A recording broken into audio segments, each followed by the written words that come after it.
ilmu, dengarkan tausiah maghrib. Assalamualaikum warahmatullahi wabarakatuh.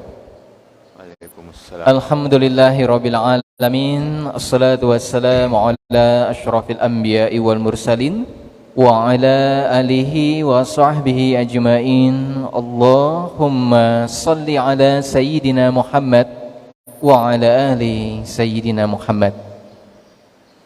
Bapak Ibu jemaah Masjid Agung Kabupaten Karimun, kaum muslimin dan muslimat, shaimin wa shaimat rahimakumullah, dan mitra Radio Azam di mana saja berada.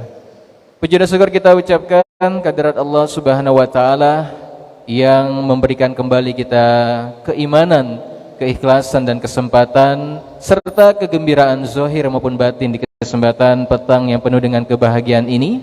Tentunya di perjumpaan kita dalam tausiah menjelang berbuka puasa. Salat berinsalam kita sampaikan pula kepada junjungan alam Nabi Muhammad sallallahu alaihi wasallam. Allahumma salli ala sayyidina Muhammad wa ala ali sayyidina Muhammad. Jemaah Masjid Agung Kabupaten Karimun, kaum muslimin dan muslimat, mitra Azam di mana saja berada, untuk kesempatan petang hari ini di hari yang ke-9 di Jumat untuk 9 Ramadan 1444 Hijriah bersamaan juga dengan 31 Maret 2023. Kami hadir untuk Anda tentunya dalam rangkaian Semarak Ramadan Masjid Agung Kabupaten Karimun. Alhamdulillah sudah hadir bersama kita di kesempatan petang yang penuh dengan kebahagiaan ini. Mari bersama sejenak untuk kita dengarkan ilmu, tentunya bersama untuk menambah pengetahuan kita seputar agama Islam, walaupun singkat tapi insya Allah menjadi luar biasa manfaatnya.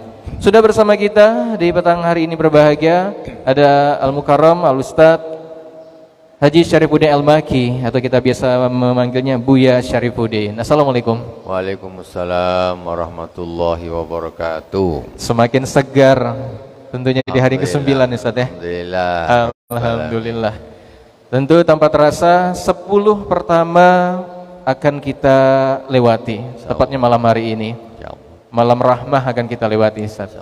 Dan kita akan masuk nanti 10 kedua yakni maghfirah. Tentunya di bulan Ramadan ini banyak amalan-amalan yang sering kita lakukan. Salah satunya yang paling digalakkan adalah membaca Al-Quran. Pentingnya juga membaca Al-Quran dan penting kita mengetahui isi kandungannya. Seperti tema kita pada sore hari ini insyaallah tentang fadilah dari Al-Quran itu sendiri. Wabil khusus akan mengkaji dari surah Al-Ikhlas. Ini surah yang luar biasa Ustaz. Di dalam ayatnya tidak ada sedikit pun menyinggung tentang tulisan atau pembacaan tentang ikhlas ya. Tapi isinya luar biasa. Tapi namanya surat ikhlas. Surah Ikhlas. Lebih lengkapnya kita simak ya di petang hari ini. Untuk Buya Syarifuddin sama-sama sampaikan buat kita semuanya mendengarkan. Tafadhol Ustaz. Bismillahirrahmanirrahim. Assalamualaikum warahmatullahi wabarakatuh. Alhamdulillahirabbil alamin wassalatu wassalamu ala sayyidil mursalin wa ala alihi wa sahbihi ajmain. Subhanaka la ilma lana illa ma 'allamtana innaka antal alimul hakim. Rabbi israh li sadri wa yassir li amri wa hlul 'uqdatam min lisani yafqahu qawli. Allahumma shalli ala sayyidina Muhammadin tibbil qulubi wa dawaiha wa afiyatil abdani wa shifaiha wa nuril absari wa diyaiha wa ala alihi wa sahbihi wa sallim. Jamaah Masjid Agung Karimun Kepulauan Riau yang dirahmati Allah Subhanahu wa taala, kaum muslimin dan muslimat yang dirahmati Allah Subhanahu wa taala, beberapa menit menjelang berbuka, mari kita mengambil satu hikmah, satu faidah. Di sini saya akan sedikit menyampaikan beberapa faidah, yaitu dari surat Al-Ikhlas. Karena kita ini sekarang bulannya Al-Quran, kita harus baca.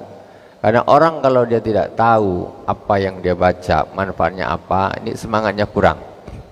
Maka di sini surat Al-Ikhlas kita sudah hafal semua dan kita sudah sering baca, tapi mungkin ada hal-hal yang perlu kita ketahui ya, untuk lebih mensemangati kita di dalam membaca Al-Quran ini. Terkhusus di sini surat Al-Ikhlas.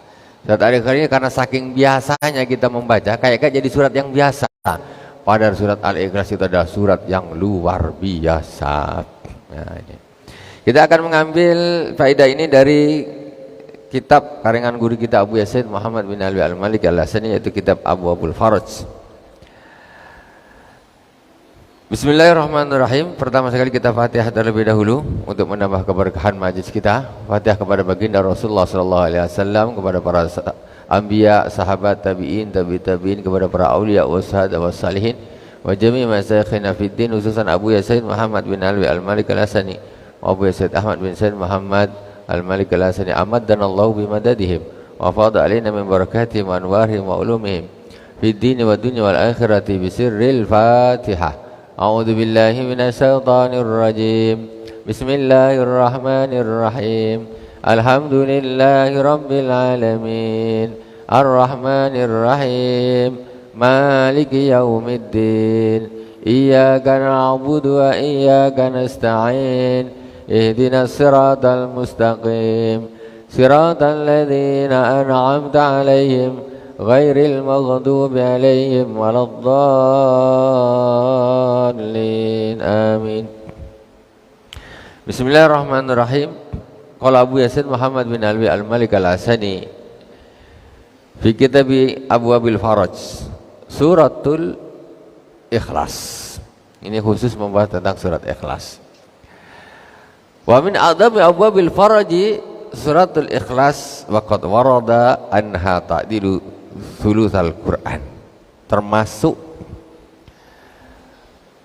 perkara yang bisa menjadi pembuka kesempitan orang dalam keadaan susah untuk memecahkan permasalahan dan sebagainya.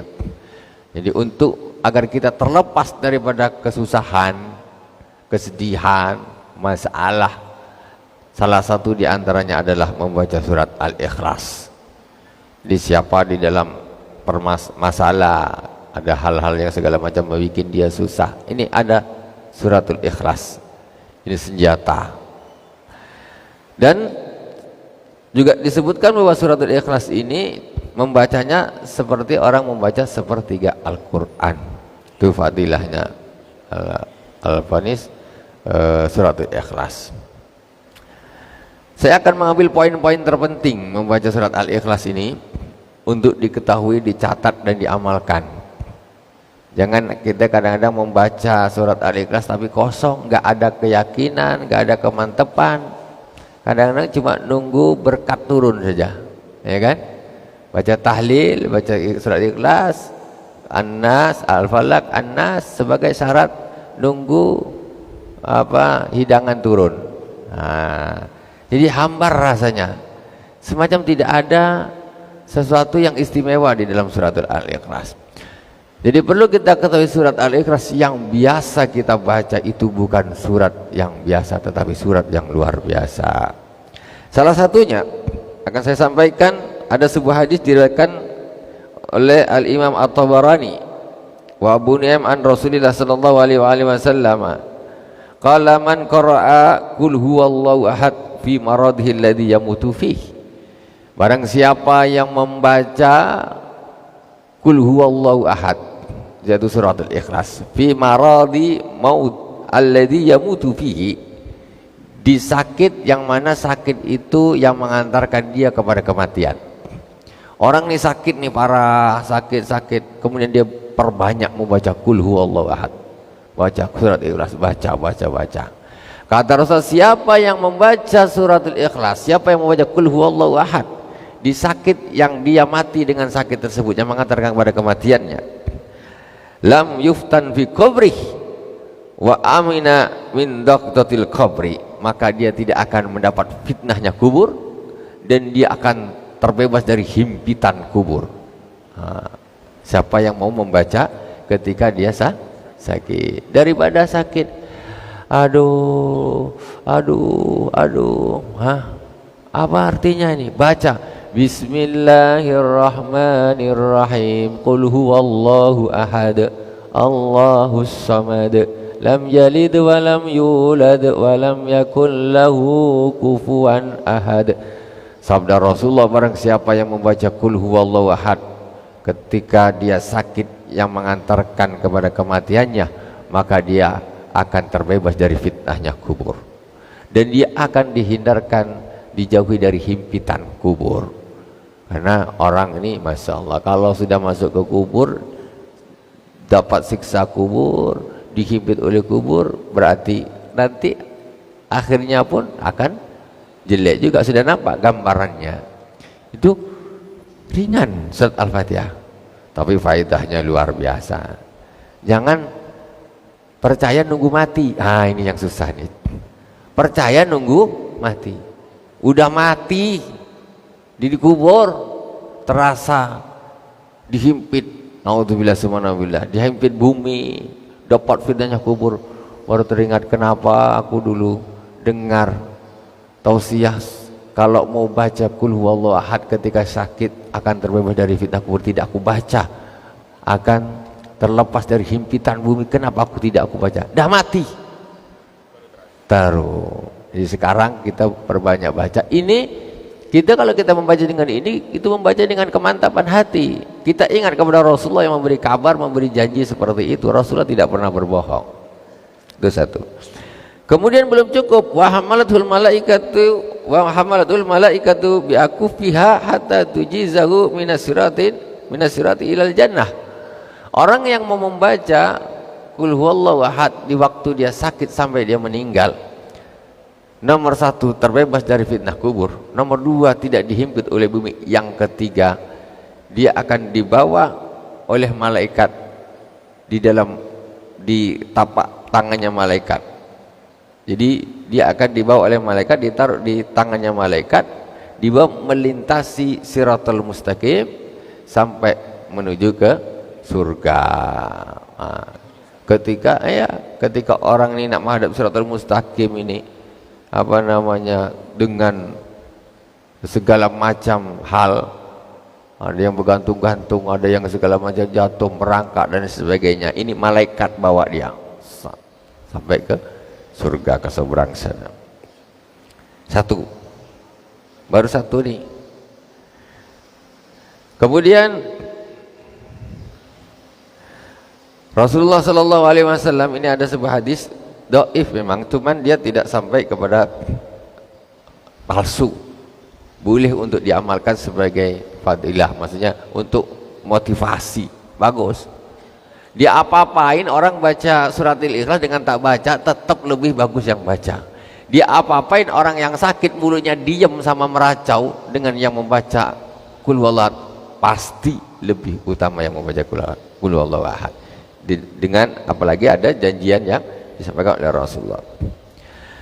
Kemudian ada sebuah hadis Rasulullah Shallallahu Alaihi Wasallam bersabda, man qara'a, ini hadis diriwayatkan oleh Imam Ahmad wa Tabarani, an Muadz bin Anas an Rasulullah Shallallahu Alaihi Wasallam, dari Imam Ahmad dan Imam Tabarani. Sesungguhnya Rasulullah Shallallahu Alaihi Wasallam bersabda, man qara'a Qul huwallahu ahad asra marrat banallahu lahu baitan fil jannah. Wah, ringan saja nih. Barang siapa yang membaca Qul huwallahu ahad 10 kali,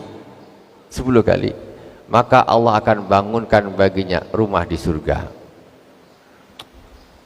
Iya tak ya? Engkau ini jangan meremehkan Al-Quran.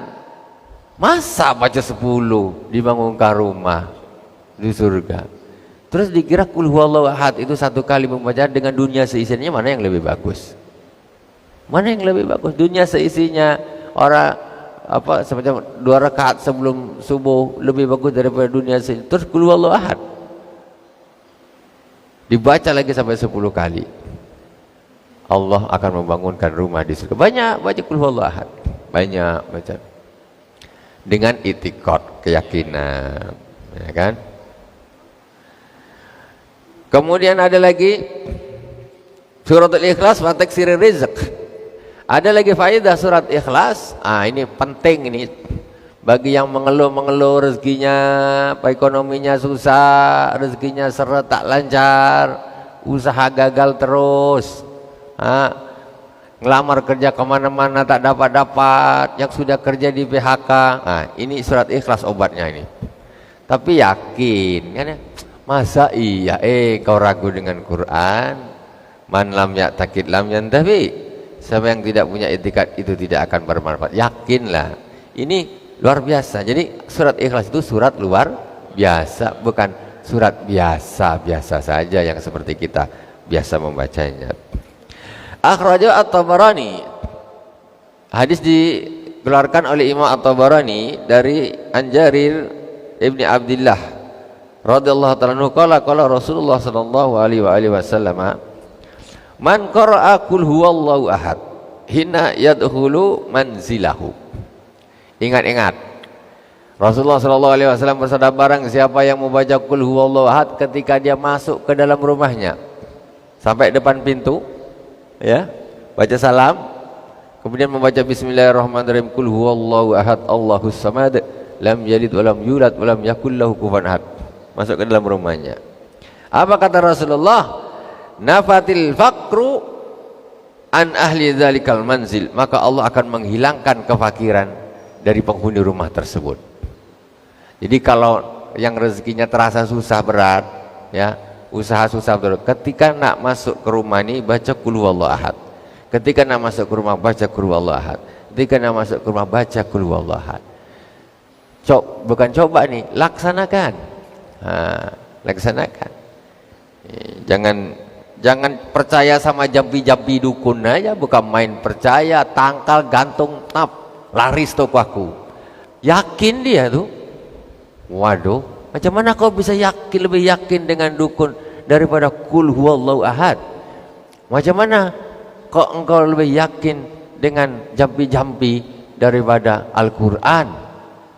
Ya Allah. Dulu sebelum Al-Quran diturunkan memang zamannya tukang sihir. Ketika Rasulullah diutus, ditutuplah pintu langit.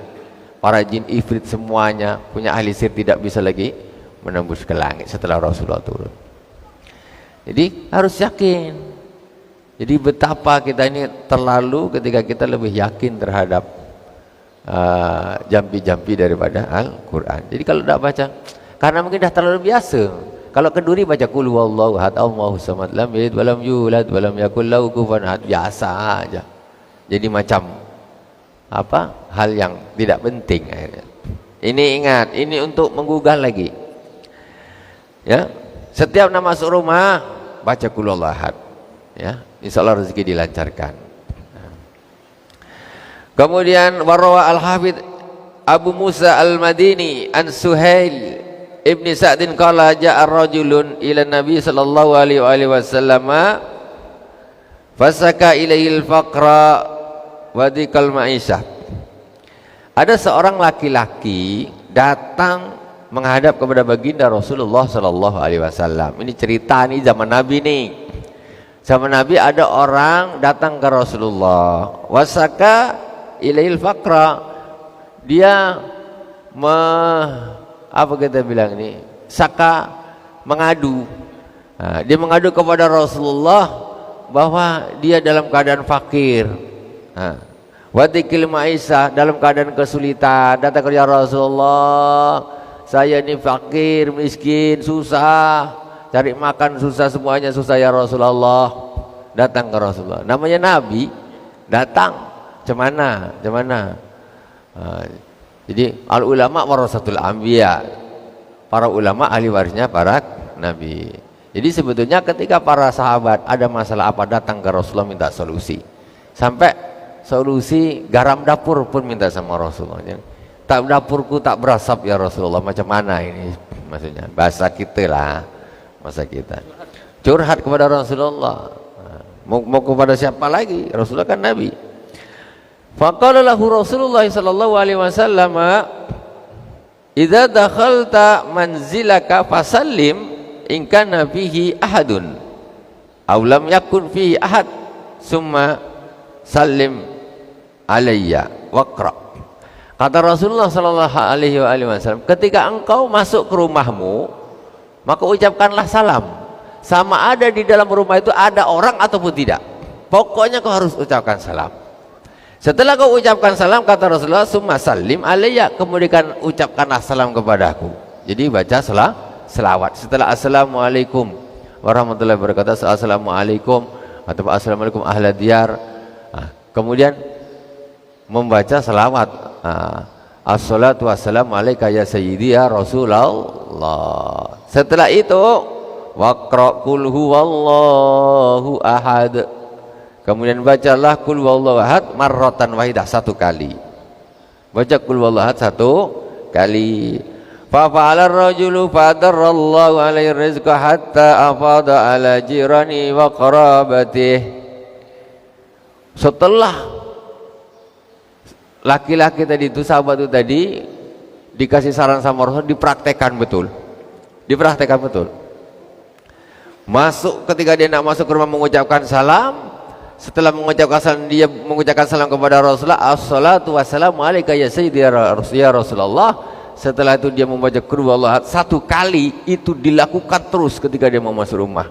Fa'adarallah alaihi rizqa hatta afada ala jirani wa qarbaka. Allah Subhanahu wa taala melimpahkan rezeki yang banyak kepadanya sampai meluber ke tetangga-tetangganya dan kerabat-kerabatnya. Bukan dia aja yang kaya, sampai tetangganya pun ikut makan, ikut senang dapat daripada rezeki yang dia dapat.